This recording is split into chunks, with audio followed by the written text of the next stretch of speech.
for letting this happen to a small Ohio town. Well, Governor DeWine has been calling attention to it and asking for federal help. On September 9th, you amplified what you said yourself were rumors about Haitian migrants eating pets. Donald Trump then claimed those were facts, and he repeated them to 67 million people on the debate stage this past week.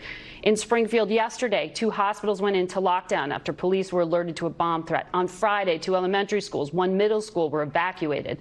Thursday, an elementary school was also evacuated, and Springfield City Hall had to evacuate due to a bomb threat made by someone who said they were concerned about immigration. These false claims are endangering your constituents. Do you regret your words? Well, Margaret, first of all, we condemn all violence and condemn all threats of violence. I want whoever made these threats to be prosecuted to the full extent of the law. But we don't believe, Margaret, in a heckler's veto in this country. You can condemn violence on the one hand while also saying that there have been terrible problems caused by Kamala Harris's open border in Springfield. Now, you said that these are false rumors. Well, I've heard about a dozen things from my constituents in Springfield, Ohio. 10 of them are verifiable and confirmable. A couple of them we have direct firsthand accounts of, for example, migrants abducting geese at the local park and slaughtering them and eating them.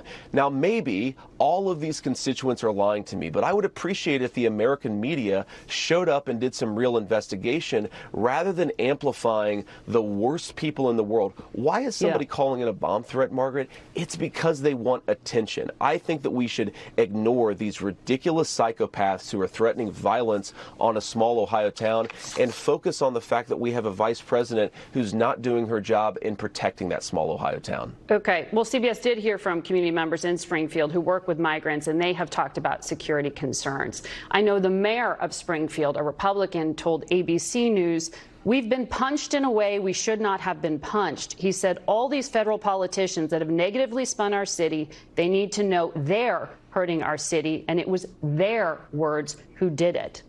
Your words, sir. Do you regret them? Margaret, we've been hearing about these problems for months, even in some cases for years, and the problem here is not that Donald Trump and I have called out what's happened to Springfield. No, I have talked about the problems and cited Governor DeWine saying what were legitimate problems. I'm not asking about that.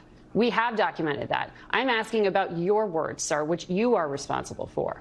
But, Margaret, you only documented it after Donald Trump called attention to it. And so, look, with all respect to the Springfield mayor, we've heard from many people who live in his town who are grateful, Margaret, for the fact that we are now talking about these problems and trying to solve them. We don't want anything bad to happen to Springfield, but the worst thing that's happened to Springfield in the last 20 years is that Kamala Harris allowed 20,000 migrants to be dropped on the front door with no plan to assimilate them, no plan to care for them, no plan to help the residents deal with the massive strain on social services. I understand. Look, I talked to a lot of people in Springfield. People are frustrated with the national media attention. Some people are also grateful that finally someone is paying attention to what's going on. You're never going to get this stuff perfect, Margaret, but that's why Kamala Harris shouldn't have done this in the first place. These people are suffering because she didn't do her job. Again, the Springfield mayor is a Republican. That's who I was quoting to you. Yesterday, you posted a video, the origins of which CBS cannot confirm, claiming Africans are grilling cats in Dayton. Haiti's not Africa. Dayton's not Springfield.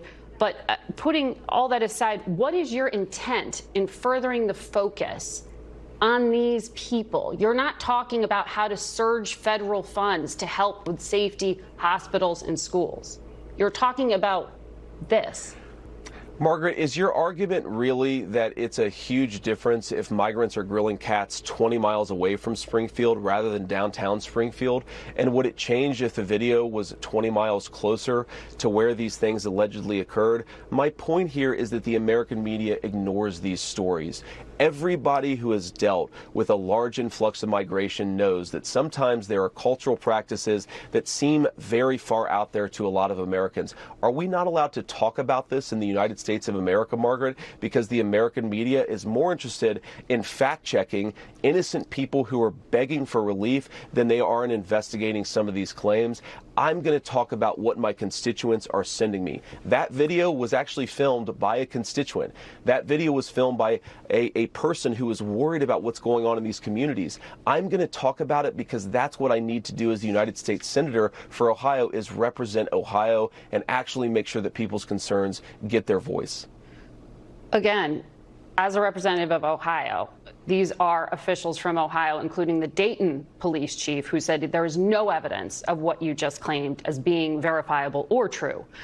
CBS confirmed, we were able to confirm this video, and it was of the Proud Boys marching through Springfield yesterday. We know hate groups have been amplifying the concerns about Haitians for weeks.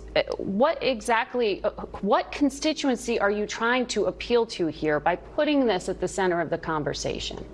Margaret, first of all, whatever a local mayor said about this case, I am hearing from dozens of constituents who are concerned about these issues. They are allowed to be concerned about these issues, and I think it's shameful how the American media ignores them. Now, you mentioned a Proud Boys march. I imagine that's the clip that I saw yesterday of about a dozen people marching down the street. Of course, I don't align myself with the views of the Proud Boys, Margaret, but we have to remember that this is a real problem.